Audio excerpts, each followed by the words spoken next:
Mike, take it away. Yeah, your way.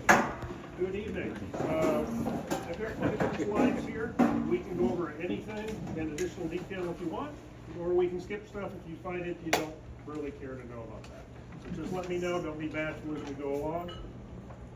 So we're going to have a quick introduction, then we'll go over an overview and how to install WinLink on your computers, how to operate it. It's really pretty straightforward. It's just another email program when you really get down to it. And a little bit about digital communications, basically how things get hooked up to make it work with a radio. So we'll start off by, I'll introduce myself again. I'm Mike Drake. I've been licensed since about 1973. I'm currently an extra class. I started working Army Mars back in 73 to 75. And then I joined the Navy, and while in the Navy, I worked Navy Mars.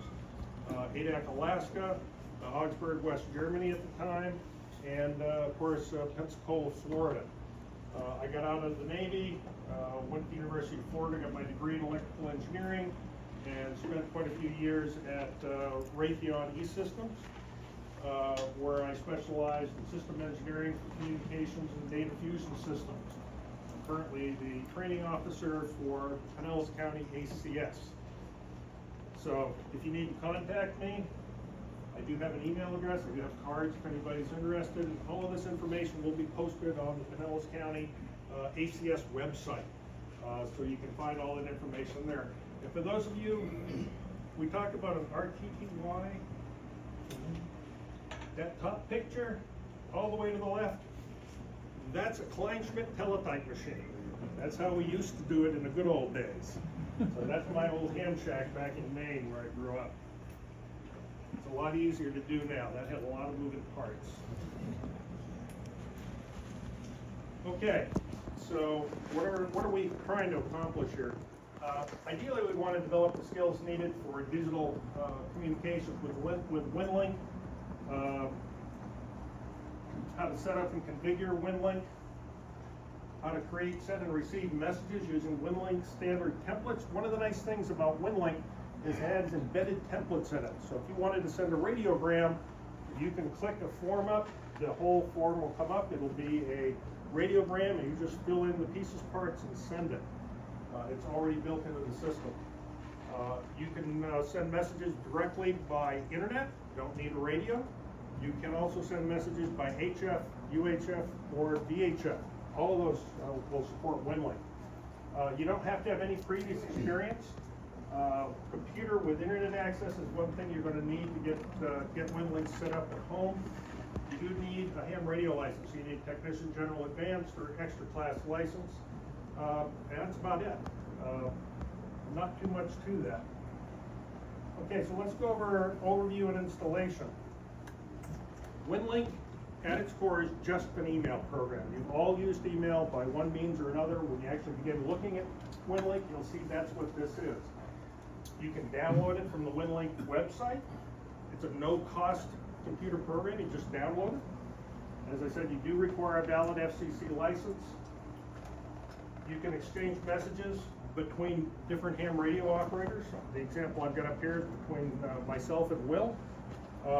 You can also send messages to general internet addresses. So if I wanted to send one from my ham radio address to Will's local email address, I can do that. He can also send stuff back into the system. That's all possible. As I said, messages can be exchanged by using the internet, VHF, UHF, or HF radio, ARDN, which is the Amateur Radio Emergency Network, or satellite, Iridium. It's actually set up so it'll interface with that as well. And as I said, you do not require a radio to make this work. Okay, so why do we use WinLink? WinLink is used extensively in emergency management for a lot of good reasons. It's reliable, accuracy, and flexible. It's a 99.99% availability over a 15-year period, which means it's always up and running. It's very important. Accuracy of message transmissions. This uses forward error correction. Forward error correction basically means if you're going to send 10 bits to get piece of information through, it'll add an additional bits, maybe another 10 bits, so that even if parts of it gets garbled on the receiving end, they can reconstruct the original information and have it come through. Automatic repeat request means if a packet of information is sent from your radio to another radio and it's garbled, the receiving station said, please send that packet of information again. And it'll go back and forth until it comes in error-free. You can use this as a radio bridge to the internet system. So that essentially, if you're sitting with just a radio, you can talk to another radio which is connected to the internet and actually get that message into the internet, or get messages from the internet back to you via radio. There's a store and forward capability. That means that you don't have to be on the air. If I send a message to Will this afternoon and he doesn't go check his email on WinLink till tomorrow, it's still going to be there. You'll just go on the air, ask the server, do I have any messages, and it'll download. So it works just like your regular email system does. There's a peer-to-peer connection. So let's say we've done this, we practiced this up at the EOC, we set up a couple of units out in the field, and they send messages just back and forth to each other from station A to station B. Nobody else involved. Interoperability, different types of systems. So let's say you don't have an HF station, you're just VHF station. You can still send a message into the WinLink system, and if you were trying to get that information to somebody who doesn't have a VHF system, he can connect to a server with an HF radio. So you talk to the system with VHF radio, he talks to the same system with an HF radio. So you don't have to be on the air at the same time, you don't have to be using the same type of radio, you don't have to be using the same type of band, you don't even have to be using the same type of protocol. You could be using an older packet protocol, where another system might have purchased a Pactor modem. All of this is independent, what makes it extremely flexible to use. This is one of the big advantages of the system. So, HF stations. How many HF stations can you talk to worldwide? A lot. Here's a picture of some of the HF stations that are located worldwide. And you can see there's a whole large cluster in the United States, Europe, but they're also in Australia. So they're all over the world. Bob? And that's only on one band. That's only on one band, and I think that's only VARA stations. So that's that one protocol. If you're looking for HF Pactor, that's another map for systems that operate on Pactor. So these maps, you can go to the WinLink website, and it'll show you all the different stations you can talk to send your message into the system. Okay, here's Florida. I put this up here because I wanted to show you we do have some HF stations here in Florida that you can talk to. There's a group down here in the Tampa Bay area and all up around into the Panhandle area. One of the advantages of WinLink is you can talk to any HF, you can send your message into the system via HF, any station in the world, and it gets into the system, into the internet system. So let's say we had a really bad day and a hurricane came through here, and that whole region in red no longer has internet capability. So you don't have any way to get information into the internet in that entire region. Well, all you have to do is find some other station, and these are just the Florida stations. You can talk to any of those stations from here. You can get your messages into the system and pull your messages out of the system. So if we wanted to send a WinLink message to Orlando, we could talk to any station that you see here, or anyone anywhere in the United States, and then they could then go and pull their system out by talking to somebody outside the impacted area. It's a really big advantage of this. You do not have to have the internet in your local area for this to work. That's one of the advantages of radio level communications. Okay. This is a lot of standard email features. First and foremost, has a bunch of embedded forms, all the NIMS forms, ICS forms that we use during emergency management operations, like 214 messages, your 309 messages, your 213 messages, all of those are there. Radiograms, the radiogram forms are in here, that's through Radio Relay International. There's also something called mapping GIS forms. We'll talk about those in another slide, but those are really important, especially during emergency management. You can attach to these radio messages pictures, PDFs, spreadsheets, just like you would with your email. The big thing is, you're not going to try to send a form which is 10 megabytes over radio. That may take a day or two to get through the system. They do have restrictions on the sizes. The system is designed to automatically compress and decompress the messages as it goes through the system to limit the bandwidth. It also has a system built into called an accept list, so that people just can't, not just anybody can send you email into your WinLink address. It's all filtered. You have to tell it who you're going to accept email from the outside world. That way you don't get a bunch of spam, because this stuff goes over the radio. You don't want some of the spam stuff we get to come on over the radio. That would violate FCC regulations. It automatically does logging. During an activation event, we like to know who we sent messages to and who we received messages from. It's already built into the system. You just print it out, hit a button, and it'll print out who you talked to during a whole period of time. And as I mentioned, it stores messages for pickup at a later date. That's just an abbreviated list of all the different forms that are built into here. A ton of them. Okay, GIS messages. What this is there are certain messages built into the system that when you send it out, it also provides the system with your latitude and longitude so that we know precisely where they are. In this case, there are 4 stations shown here, and this is a little testing that we did here, where I've got 4 stations. 3 of those, one over to the left, furthest to the left is my home. 3 other stations reported information to me, sent a message to me, and I was able to display a map to show where they were. So I can see exactly who sent me messages and where they were at. Now, if I click on one of those, it happens to be Bob, KC4SXO, it'll pop something up, and this is all the information in that message, all listed right here. This happens to be a field situation report, and it's telling me all the information that he's reporting from that location. Is his power up or down? Is his power stable? Does he have telephone? Does he have cable TV? Does he have water? All that information is listed here, and you can see it's up or down. All that information is here. What makes it interesting is I can filter this based on date, time, range, who the sender is, and the content, and I can set it up so I want the color of the little dot that shows up on the screen to be red if that site has no power. Or I can have it come up as blue if something else is bad. So I can look at an entire screen and I can see who are the stations which have faults and who don't, and I can then hone in on it. Now what's also nice about this is this system is set up to interface with the larger GIS systems that like an emergency management site.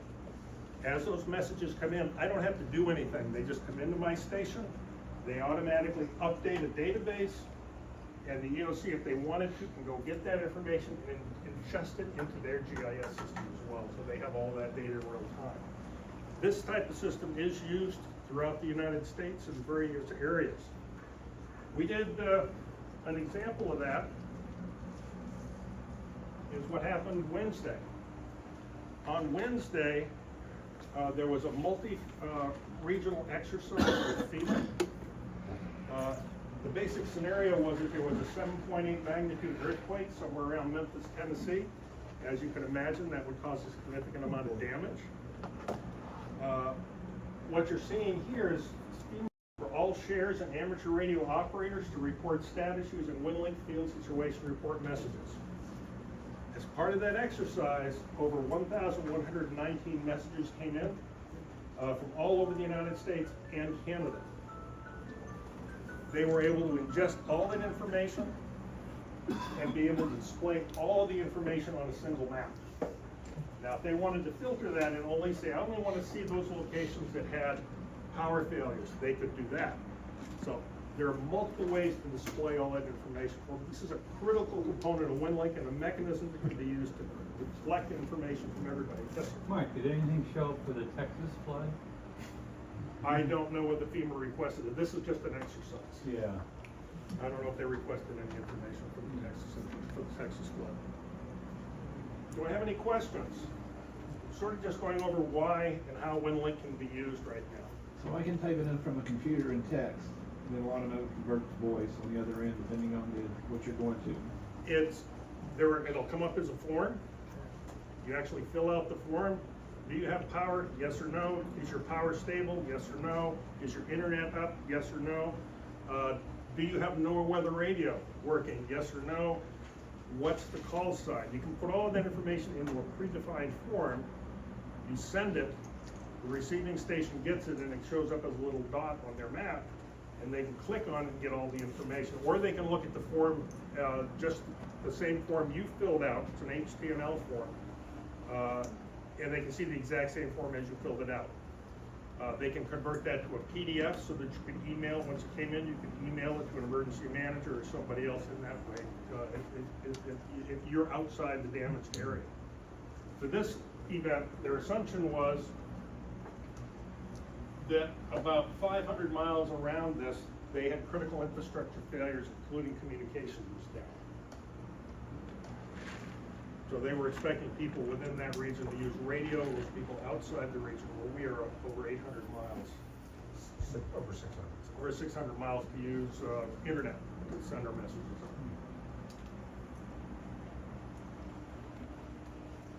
Okay, one of the other advantages, frequency agility. What that means is when you want to decide who you want to talk to, built into the program is a feature that says, okay, based on the time of day and your physical location and the type of antenna you're using, which is the best station for you to try to talk to on HF? All built in. You can actually filter, path reliability and quality estimates, and you just go down the list. If you can't work on one band because you don't have an antenna for that, you just select another one where you do have an antenna. Again, it's all built into the system and it's all automatic for you. So you don't have to hunt and peck. You can actually gives you information about who would be the best station for you to talk to. Yeah. How does that work when you're offline? You can, that data you can pull down via RF, but it Yes. is long and painful that way. Yeah. Does that list everyone who's a member of it, or? It lists all the radio message service. So this is everybody that is designed for you to talk to that has an internet connection. Okay, I'm on, I'm logged in, I'm connected. You're a user. You're a user. user, not an RMS. I'll go over what that is. RMS stations are dedicated stations which are designed to talk to end users and then can send their messages into the bigger system. But yes, every time you boot up the system, it'll ask you to update this. Oh, okay. So it has like a local cache of the last time you were Yes. online? Okay. Yep. That makes sense. Yep, and if you're completely offline and have been offline for a long time, you either continue to use the older data or you say, send it via RF and I'll be back after dinner. Because Ryan's right, it's a big file. Does it do it in the background, or? Well, Does it automatically update it? It'll tell you that it wants to update it and request permission to do it. Okay, some of the other stuff you can do. You can get weather and information bulletins from WinLink. You're a ship out at sea, you want to know what the weather is in your area. You can actually use WinLink to download up-to-date weather maps and weather information. That's a picture I downloaded on July 6th, and that is Tropical Storm Chantel, as it's going into North Carolina. I just downloaded that via WinLink. This is widely used throughout the emergency community. ARES, DoD Mars, RACES, American Red Cross, Southern Baptist Disaster Relief, Salvation Army, Coast Guard, shares in many federal and state and local governments and agencies worldwide. So this system is used extensively through exercise. We did an exercise earlier this year where we had both our local amateur radio people at the EOC, Also working with the US Coast Guard, so we're getting information from the Coast Guard, so everybody's integrated with this. Okay, let's talk about the basic pieces parts about WinLink, how the system is built. So there are a couple of parts here. Up at the top, there's the common message servers. There's the internet. There's going to be radio message servers, both VHF and HF. And then the users down at the bottom. So up at the top, common message servers. Apologize, I have a hard time reading that. These are your email servers. There are actually two of them in the United States. They are geographically separated from one another. They do mirror all the messages. This is where all the messages are held that go into the WinLink system. As I said, real-time backups, automatic switchover. If the primary fails, it'll automatically switch over to the secondary. The next items are your radio message servers. We have a radio message server at the EOC. It's a VHF. So if you have a VHF radio on a computer, you can send messages into the system by talking to our RMS radio message server that's located at the EOC. That system has an internet connection, so a message comes into it from a user and then goes up to the CMS via the internet. The same can happen if you're dealing with an HF RMS. So if you want, rather than talking to a local station, if you do not have a local VHF or UHF RMS, you can always connect to one that's HF somewhere else in the world. It connects to the internet and sends the messages up to the CMS. They're very, very basic. It's just a computer and a radio. All there is to building an RMS. There is special software that has to run so that it will interface with the CMS system. I have a question. Yes, sir. I know a wide scale outage of this is not very practical. Yep. Do the nodes have, the servers that are on RF have the capability to send, like on HF for example, they have the ability to send between each other on RF? Yeah, hold on to that thought. Okay. Give me another couple of slides. No problem. And I'll show you how that works. Like there was something in the last slide about Amazon, whatever. I think Amazon Web Services is currently who's hosting it. Is that connected with Amazon? It's where Amazon, it happens to be the people that host the CMS. Okay, There's got to be somebody to do it. It's either going to be them or Microsoft or some other big server farm somewhere. Of course, we're going to pay for that. Bezos and all that. Yeah. That's the Amazon Web Services. Yes, sir. I think there was something, a stipulation where you had to specify NCON, that term, in order to get some of these stations to show up. Yeah, we'll talk about that in a second Okay. too. We got that coming up on another slide. Okay, and finally down here at the bottom, you've got the users, which is generally all of us. So the users can either be VHF or UHF. There are multiple ways to get messages back directly to the internet and send messages to the CMS and get them back from the CMS. You don't have to have a radio. One of the advantages of that, you can play with all these forms and practice with all these forms back and forth and never turn your radio on. It's a really good way to practice using all the forms, getting comfortable with how to use all of those forms. Yes? Is there any speed difference between the modes? Yes, quite a bit. HF is going to be generally reasonably slow. Again, that's primarily because it's a noisy environment. VHF, you can actually move traffic very, very quickly depending on the protocol you use. The Vera FM protocol is actually very fast. So packet is much slower. So I don't have a slide in here. In this set of slides, it actually shows the times, but it can be 4 or 5 times faster or slower, depending on what protocol you're using. Any other questions? How does factor fit in the speed comparison? Packdoor? How does it fit in the speed comparison? I didn't know. Packdoor, if you've got a Packdoor modem, you'll find that it's pretty compatible with Vera HF. There are some differences as far as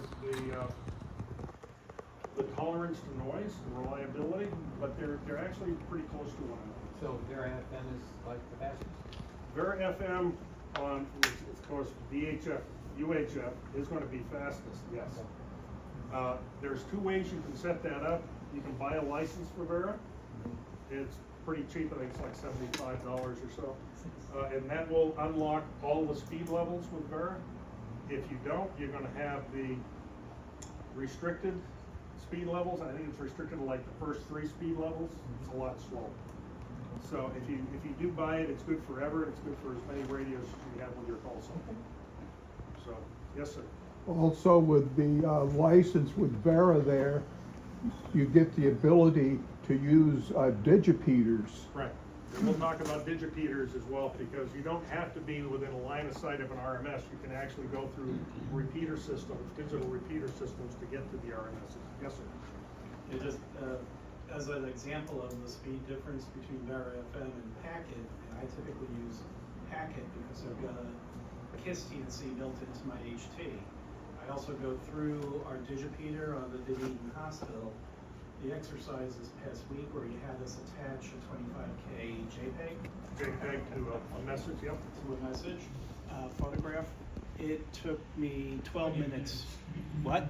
It took me 12 minutes to get that through. I think on Vera FM it would have gone in like 3 to 5 minutes. Yeah, around 3 minutes. A long time. It was 20 minutes. Not necessarily.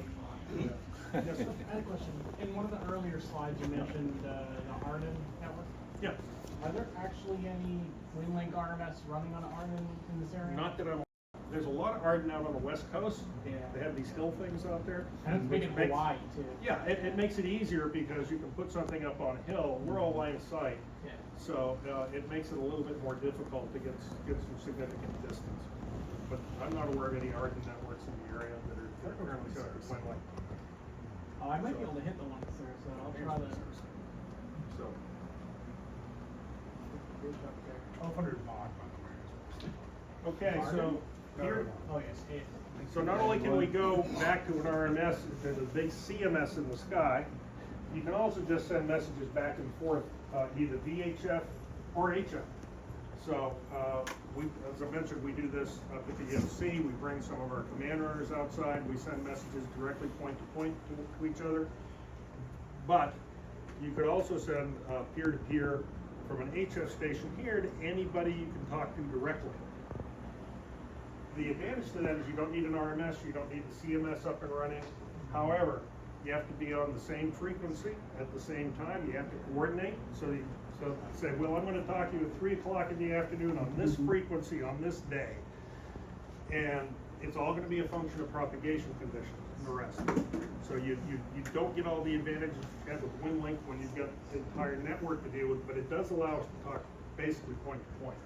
But this is a mechanism you can use. You can also, as we mentioned, there are digital repeaters, digipeaters. You can actually send messages through 2 digital repeaters. We currently have one set up at the hospital in Dunedin, so that the people up in the North County who can't do line of sight communications with the EOC at the Public Safety Complex up in Largo can talk to that unit. It receives the message and then repeats the message so that we can hear it down at the EOC. That's actually how field day SMS messages, I send them using WinLink radiogram formatted messages. Yeah. And I was using the digipeater from the Clearwater Fire Training Center and my HT outside on a picnic bench to send those. So this works really well, and as I said, you can have 2 in a line. So if we wanted to put another one even further north so that we could talk into Pasco, we could do that as well. And they could go through both of those digital repeaters to get down to our EOC. Those are all things you can do to set up the system. It's very easy to operate to do these things. And you use the frequency of your final destination? Correct. They all have to be on the same All frequency. Okay. When you say all, you just mean 2 points. The transmitting site And receive side. and the receive site have to be on the frame frequency that the RMS is listening to all the time, the VHF system. If you're going to have a digipeater, that digipeater has to be on the same frequency as the RMS. Okay. So it talks to the RMS, which then retransmits the message to the digipeater, Prime retransmits it to the division. RMS. That's like classic packet. Yeah, it's the same thing as packet. It uses very similar protocols. Now, once this was all set up, realize this is all set up by volunteer ham radio operators to run this whole thing. The government came back and requested that they set up a system for the possibility that we have a complete internet outage worldwide or in major regions throughout the whole US or the entire North American continent. So how do we send email back and forth during a critical outage like that, which could take place? We could have a CME. Could knock everything down, it's possible. There are other ways that can happen that we don't really want to talk about because they're all bad. But there are ways to knock out the internet worldwide, so the system is set up to actually pass traffic independent of the internet. So there are units. This is basically a mesh network, if any of you are familiar with mesh networks, but that's basically what they've created here. There are units called hybrid RMSs, which are specifically designed to perform this role. If they lose internet and a message comes into them, they will look around and say, who can I talk to? And they will send the message to somebody else they can talk to and try to pass it to the final destination. Wasn't the original design of ARPANET and everything to reroute and automatically not be centralized? Yeah, well, it's still a landline system. Yeah. If there are big holes in the ground in certain critical areas, they don't work. So there are ways to knock any system offline. This is designed as a radio backup system. And realize these type of radio backup systems are used by FEMA. So FEMA does rely on these things. They are involved in these things. They use standard WinLink. Nothing is different. You don't have to see any differences where you're at. The system automatically knows the internet has gone down. We'll start passing messages around to try to get to a destination. Now, there are another item in here which is called you've got hybrid RMSs. There's going to be something called a pickup station. And I'm going to show you that on the next slide, see how this works. It's a little bit easier to show that way. Okay, I'm just going to skip this. Okay. We're going to start with a situation that the internet is down and we are in Tampa, Florida, and we want to send a message all the way to the West Coast. No internet anywhere available. So here's the source, there's the destination. They're both running WinLink clients, the same one you're going to download on your computer.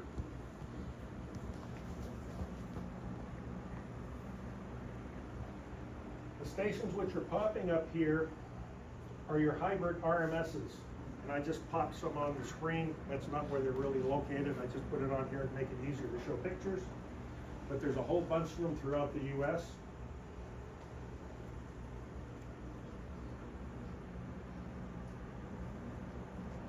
All you have to do is tell it who you want to talk to, whichever the address is on the West Coast, whatever the call sign happens to be. You send a message to any one of the hybrid RMSs anywhere in the United States, and you've kicked off the system to go. On the receiving side, there are known as what is message pickup stations. So every station that's going to be using this hybrid network has to tell the network, if everything goes to blazes and I'm going to use this backup system, where do I want to pick up my mail? The reason for that is the objective of the hybrid network is to send all the mail for that station on the West Coast to one of those two stations or both of those stations. You're not going to want to send it to everywhere because you'd flood the network with traffic. So I'm not going to send it to every hybrid RMS throughout the US and the world. We're going to send it to those two stations. That's going to minimize the network traffic. So the objective is the network, all these red boxes have to figure out how to get the message from here to those two locations. So the computer program is designed to look at, first of all, every hybrid RMS knows the pickup stations for that station out there. So this guy down here knows it has to get to those stations for that email address, for that call sign. So when you actually register your pickup stations, I'll say it's going to take 24 hours before this is actually going to be working because it's got to distribute that information throughout the whole WinLink network. So once it's in here, The system's gonna look around and saying, based on the propagation conditions and the current time of day and where I'm at in the 7-year sun or 11-year sunspot cycle, these are the best paths for me to get it there. And it's gonna start automatically trying to connect all of these nodes and passing it node to node to node to node to node until it finally gets to both of those pickup stations. This is all done in the background, computer program at the hybrid RMS to do all that for you. Don't have to worry about it. Just say, I need to get it there, and it'll get it there. It's not real fast, because it may take a while for all of those messages to get passed through the network. Again, depending on the time of day and everything else. Yes, sir. Are the hybrid RMS stations on that list of stations for that most likely for you to be able to contact at that point in time? Yeah, I'll show you how we figure that out. So once those messages get there, this guy up to the receiving station is going to say, go to one of his message pickup stations, says, do you have any messages for me? And if there's one there, he'll download it. He can go to either one of his pickup stations, and again, based on the time of day and the rest, you're probably going to have one that's going to be as close as you can, that's really reliable. You might want to have another one more further away that might be good for during NEVIS communications. You have to place these where you, depending on the time of day, you're highly likely to be able to talk to that site. So you get to pick which ones you want to use. Then you go ahead and sends the message, and the message has made it there. Again, this is all transparent. You can actually play with this. You can actually send these messages today. The system's built so it'll say, I know the internet's not down, but I still want to use this network to send a message. And you can do that, just to see what it's like to send messages like this. Does it do things like make sure it removes attachments and things like that because the bandwidth just isn't enough? Now, the attachments are still there. Again, when you're on HF, you're gonna ideally keep your attachments reasonably small. Right, I was more getting when somebody thinks they're on VHF, but then suddenly we're using HF to Route traffic. that we didn't expect to, now you're overwhelmed. Yeah, I'll have to see it. You can't send that? I don't remember if there's a restriction. And on that. it is replied that, hey, I can't send that. Right.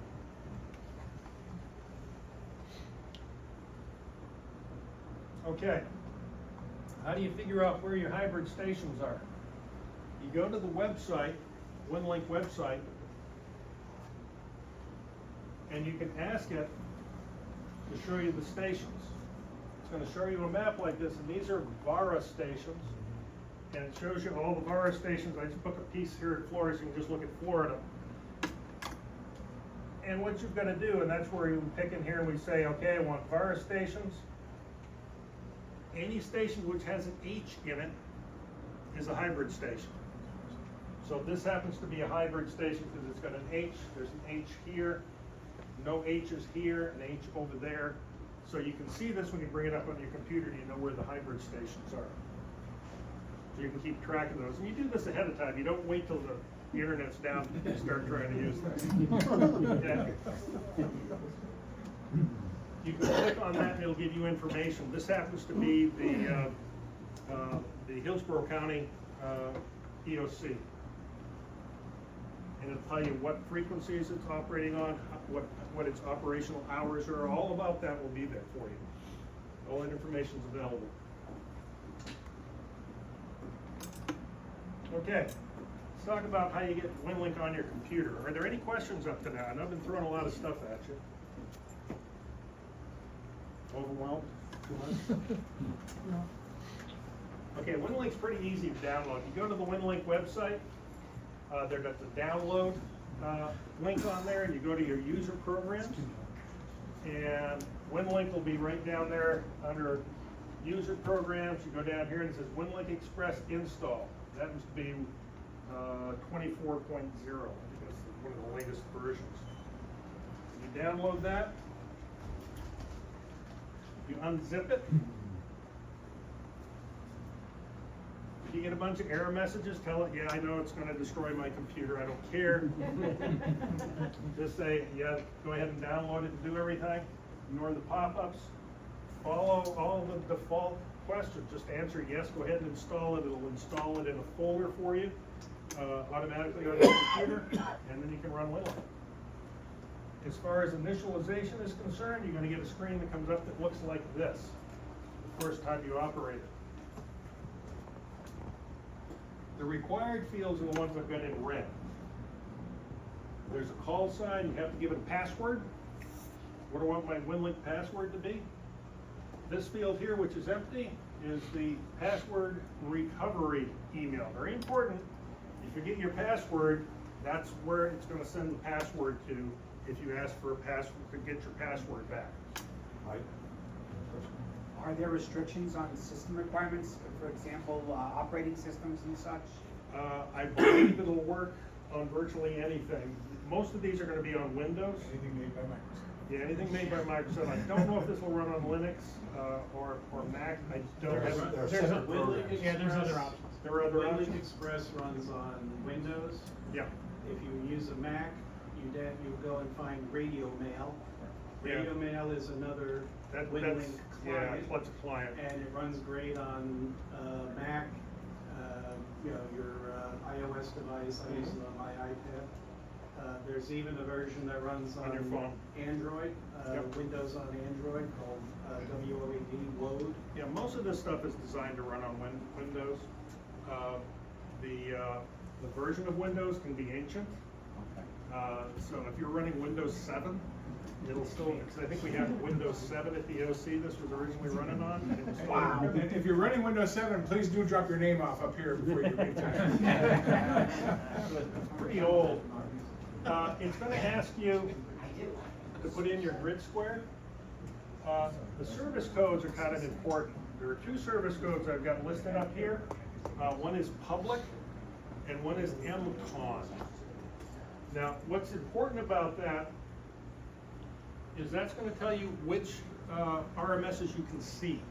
They're the public ones and the ones which are dedicated to emergency management. The RMS, which is at our EOC in Pinellas County, is listed as an emergency communications site, so it's an MCON. If you don't put MCON in there, you won't see it when the list of RMSs come up. So you need to put both of those in there. The other information is not necessarily have to be there. Your name, your address, phone numbers, additional information is on there. If you want to register with that WinLink, you get $24 to keep a nagging message that every time you boot it up says, don't you want to donate to the WinLink Corporation so that we can keep this thing up and running? You can give them $24, I'll send you a little code, you can put it in there and the nag goes away. Once you enter that information in there, you simply push the update button, and you're on the air. You're ready to go. You send a message in and the system is fully up and running and you're on WinLink. And again, you can just send it via the internet. Yes, sir? I have one comment to make about that. Yeah. Make a new password that you don't use for anything else for this application. Because we don't get encryption on the radio. So that may get sent unencrypted over the radio. I don't think the password gets sent over the, I don't think it gets sent over the radio. Sure? Yeah, I'm pretty sure. You should still use the unique password. Yeah. Yeah. Because there's credential stuffing in the thing. Yeah. you know. Yeah, so here's the registration, there's the nag. It'll come up every time you boot it up if you don't pay them the $24. It's good for a lifetime in every radio that you have with that call sign. Does that have a question or comment? The configuration you just described is very similar on the Mac Radio Mail app. Yeah. And on the Android app. Looks pretty much the same. It's all pretty much the same.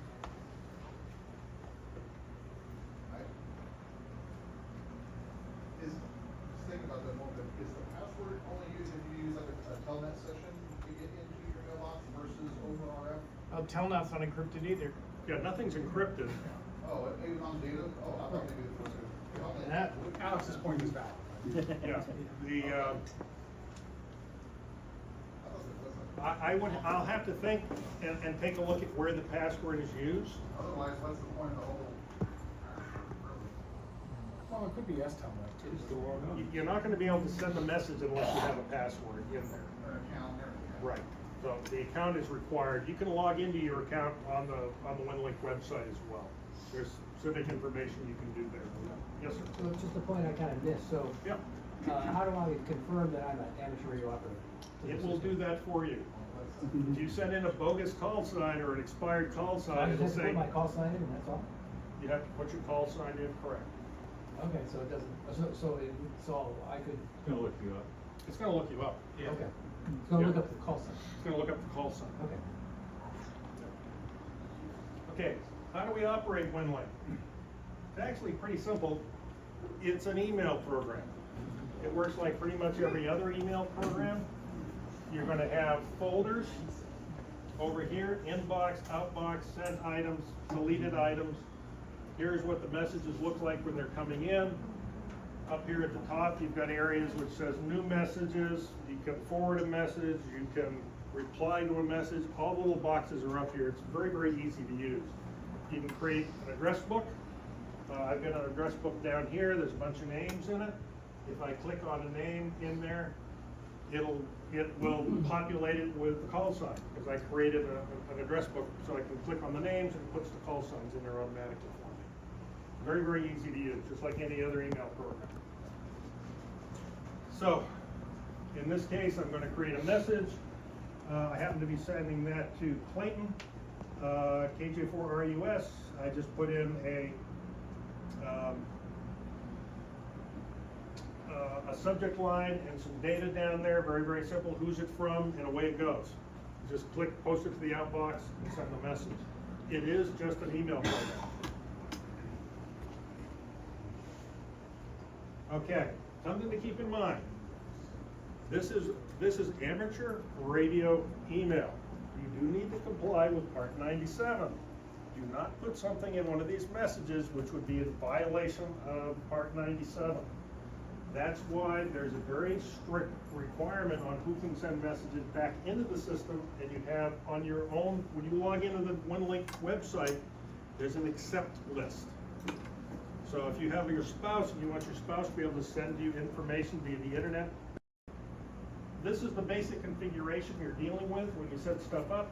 You have a computer, you need a terminal node controller, a sound card, and a transceiver. Those are the four parts you need to make all of this work with a radio. The computer terminal is a computer terminal. Terminal node controller, this manages the protocols such as Packet, AX25, Pactor, RDOF, Vera, all the rest. Does all that formatting for you. It also formats the data transmission, does the compression, decoding, and all the rest of that. Sound card, it converts all the ones and zeros to noise. Basically, beeps and bangs as it goes through the system. That's what converts everything to audio.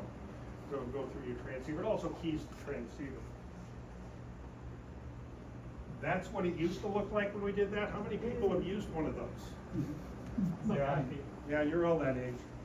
So, most of us are. Anyways, so yeah, you used to have to do this, and you used to have some big box out there. This is a Cantronics modem. Those days are sort of gone. Your computer can do most of this stuff now. You can use an external Pactor modem if you have $1,600. Don't have anything to spend on. You can put one of those in there, and it works really well. Most everything today is all in the computer. So everything that you needed to do it is now a computer program. The only thing you need to do is you need a sound card of some kind. And in some cases, depending on the radio you got, sound card is actually built into the transceiver. Like if you're using a 7300, you hook your computer to the transceiver, and that's all you got to do. You just download the computer programs, and away you go. Nothing else is required. So that's really, really simple. Is virtual TNC software free? Or? Yes, it's all free. There's nothing up there that costs money. So UZ7HO is a packet program. VAR HF is free. Vera FM is free. If you want the enhanced, really fast speeds, it costs you, I think, I don't remember the price. It's like $70. 69. It's pretty cheap, but it's good forever. So is the It's- Vera software access in the, somewhere on the website or? Yeah, you can go to the WinLink website and download it right from there. Okay. It's all right there, so it's really, really easy to get to all of that stuff. Yes, sir? Mike, is there any way to edit and reuse anything you've sent or received? It No. seems like No, it. no way. If you I sent gotta the be way. email and they've already read I've it, been there you can't somewhere. pull it back and say, I didn't mean to send that. I'll Yeah, never I don't want correct to it." put all that stuff in again. No, so, You can't, if you're using Why? forms, there's a save button at the bottom. Yeah, well, I see where they go, but how do you reuse them? you can read, if At the top, there's a button Yeah, you that can- says load data. from an old form. So you can send the same data. So to you multiple- can get it back. You're not getting it back, because it's already went to Will, he's already read it, he's already calling you bad names. No, You can recreate a duplicate of that message and store the duplicate on your computer and send it to him again with the corrections. I think So you're talking about a if you- form That's that what I has, figured it's out. filled out with its You call have to sign save and it. Yeah, it's got all the pre-populated. information. Send it. Yeah, so you can, if you fill out a form and it's got all kinds of data, and you're getting ready to send it, you go, crap, I made a mistake, I already sent it. That's what, Before you send it, you say, save that form, okay. and you can then reload it back into the system, make your So corrections. there's a provision. for There's a that. provision. Okay, That's so I sort can of do a- that every time and be Yeah. able to. Yep. Sound cards, if you don't have a sound card built into your radio, you've got signaling, you've got digi-rigs, you've got DRAs, which all work, all that stuff's out there, they're reasonably inexpensive if you need them. Most of these you're gonna need for VHF operation, like most VHF radios. I'm not gonna go into that, it's too much information. Any questions? Yeah, could you go back to the last slide? The last slide? No. The previous slide. You really wanna look at that? Yeah, absolutely good. This presentation's online, you have Yes. it online, right? Yeah. Okay, So anybody can look at it online. Yep. You don't need to take pictures. Yeah, all of that showing you is that there's a connector on the back of some radios that bypass the pre-emphasis and de-emphasis filters that are built into your VHF radio so you can go at faster speeds. If you want to use the really, really fast speeds on the bar, you need to have one of those jacks on the back of your radio. Because it doesn't work on USB or 9700. Right, it will not. And if you're going through the microphone and you're pulling it out of the speaker, it's gonna go through the, when it goes through the microphone, it's gonna go through the, it's gonna go through the pre-emphasis and de-emphasis functions. Oh, that's why the picture took 20 minutes. It's because you're going at slower speeds. Oh, okay. I got the little plug I Okay. get. All right. Any other questions? I know there was a lot of data. This will be online and you can always contact me if you have any questions. We do WinLink training every week on the Pinellas County ACS nets on Tuesday. We send out information, usually via our Groups.io website. This is what we're doing this week. It tells you how to do it. Usually comes with a PDF that says we're gonna do this, and this is how you fill out the forms and how you do everything, and then you get to practice, and I look at it and let you know if you need to make any changes. We do that every week. Thank you. Yep.